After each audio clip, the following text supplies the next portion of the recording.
the Multiplex Fandom Fight Summer Series Tournament Bracket Breakdown.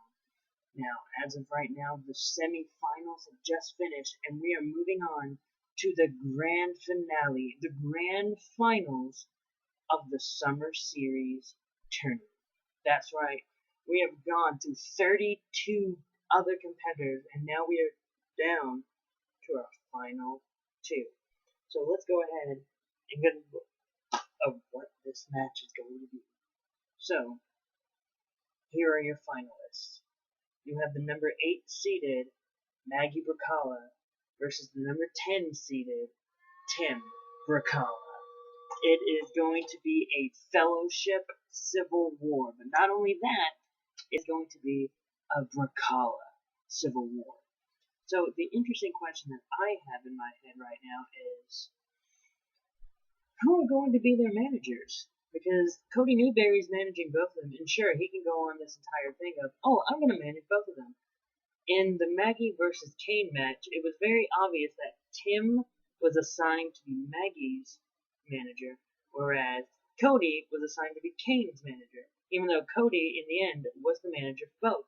So the true question is going to be, whose corner are they going to be? Is Cody going to be in Tim's corner and Robert's going to be in Maggie's corner? Or is it going to be Cain's going to be in Maggie's corner and Cody's going to be in Tim's corner? Anything could happen, but that's what's so interesting about this Fandom Fight Summer Series.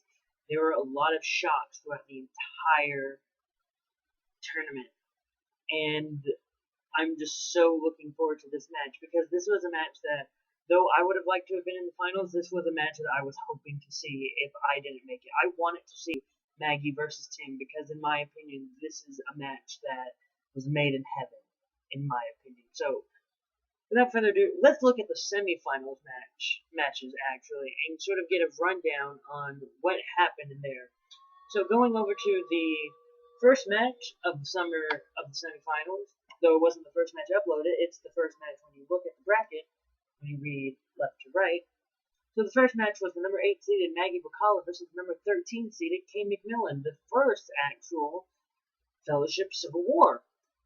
So coming out of round number 1, it was pretty even. Both scored 4 points, both got 4 out of 4%, both went 40% in round 1, so it was pretty even going into round number 2. Then round number 2 is really what changed everything, when Maggie got 12 points, and Cain only got 8 points.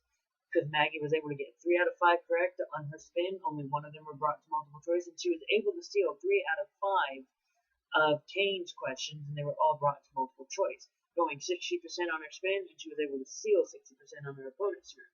Now Cain, unfortunately, he was only get 2 out of 5 of his questions correct, both were multiple choice, and he was only able to steal 2 of the 5 of Maggie's questions, both brought down to multiple choice, going 40% on his spin and 40% of the steals.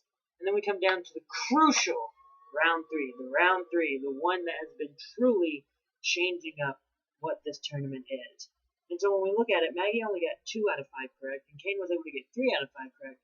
However, she bet 0 points on questions 1, 2, 3, and 4, and she lost 1 point on question 5, going 40% the entire round 3.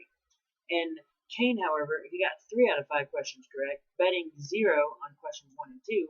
He was able to get 2 points on questions 3 and 4, going up to 12, making it even going into the last question. Going into question 5, Maggie had 12, Cain had 12. However, where she only lost 1 point, he lost 2 points.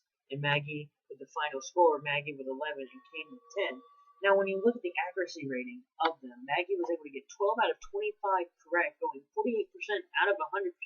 Whereas Cain only got 11 out of 25 questions correct, getting 44% out of 100%. This was a very close match. This was a very exciting match, in my opinion. This could go down as one of the best This could go down as one of the matches of the tournament, but that's all dependent on you and what you think. Overall, the record for change, Maggie going up to 6-0, still with 1 knockout, and Cain McMillan going 5 for 3, still with 2 knockouts. And now let's go on to the match that's a little bit more personal to me, but in my opinion, again, it's just my opinion, I believe this next match might have been the most heart-wrenching of the semifinal matches, and I'm not just talking about like how it played and how I was like, oh, this is like, oh my goodness, I'm on the edge of my seat. It's just very much when you watch this match, you understand like, oh, there's a lot that happened. Now, coming out of round number one, it wasn't as even. McKeg was ahead with 70%, getting 7 out of 10 correct. Tim only getting 3 out of 10 correct. Again, Eli being 70% accuracy, Tim only getting 30% accurate, but it was truly round two that changed it. Not round three, it was round two. Because Eli decided to go first instead of second. And when he spun and he landed on Disney Animation, he kept it and didn't change it. And because of that, that really hurt Eli. Because he only got 1 out of 5 correct. And getting 20% on his spin. And he was unable to steal any of Tim's questions. And Tim got 4 out of 5 correct on his one spin. None of them brought to multiple choice. And same with Eli. His one question that he got correct was not brought to multiple choice. And Tim was able to go 80% on his spin. And he was able to steal 1 of the 5 questions that was brought to multiple choice, stealing 20% on opponent's turn. Leaving round number 2, it was the score of 12-9. Now we go to round number 3, that I believe is the most heart-wrenching of the rounds here, with Tim getting 3 out of 5 correct and Eli only getting 2 out of 5 correct. Tim bet 0 points throughout the entire round, and it truly did come down to the last question. Eli lost 1 point on question 1, he lost 2 points on question 2, he bet 2 points on question 3 and 4, able to get them. However, it was question number 5 where he lost 2 points, and that ended the game with Tim getting 12 points and Eli only getting 8 points. And Tim, when we look at the accuracy, Tim got 11 out of 25, getting 44% out of 100.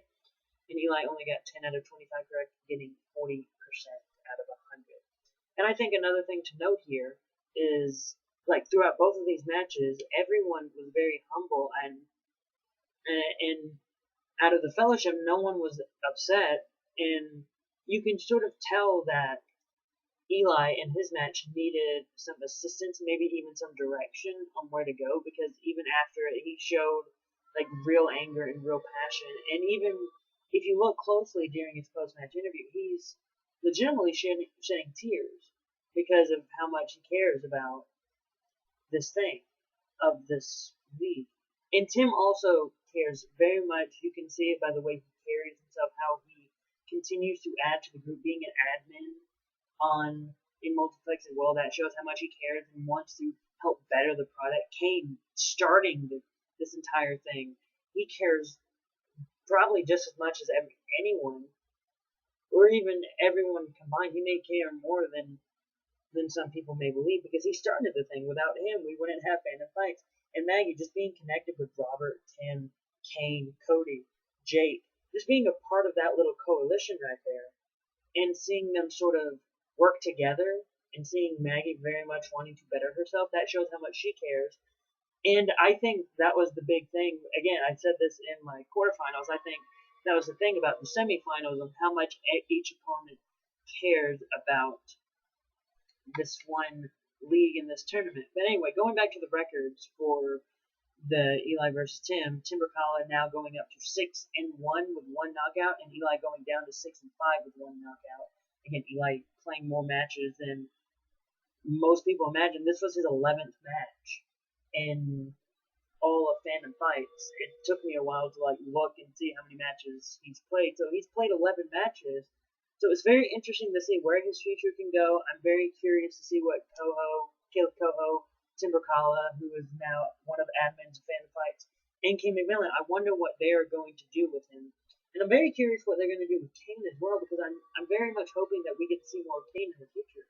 I very much would love to see him and Eli go up against each other one-on-one to see who of the losers bracket of the semifinals, who would win.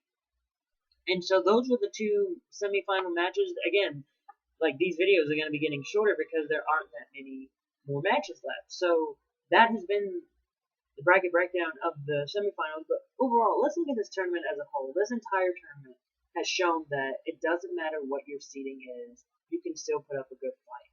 It truly does not matter where you're seated in this tournament. All that matters is that you give one hell of a fight, and I very much think that the two people we have in our finals, Maggie Brzakala and Tim Brzakala, have proven without a doubt that they can put up a great fight. So, for myself, for everyone a part of this tournament, I'd like to thank you for watching. What are your thoughts on the finals? Who do you think is going to win? Is it going to be Maggie or is it going to be Tim? Post in the comments down below. Like this video. If you want more videos, tell me in the comments. I'll make more videos. I have an idea of what I want to do after the tournament's done, but I have to ask a few people first if I can have permission. And if you want to follow me on all my social medias, you can follow me on Twitter, Facebook, Instagram, Letterboxd. Those will be in the description down below. So yeah, I have been MrEliMac, and until next time, let the fandoms fight.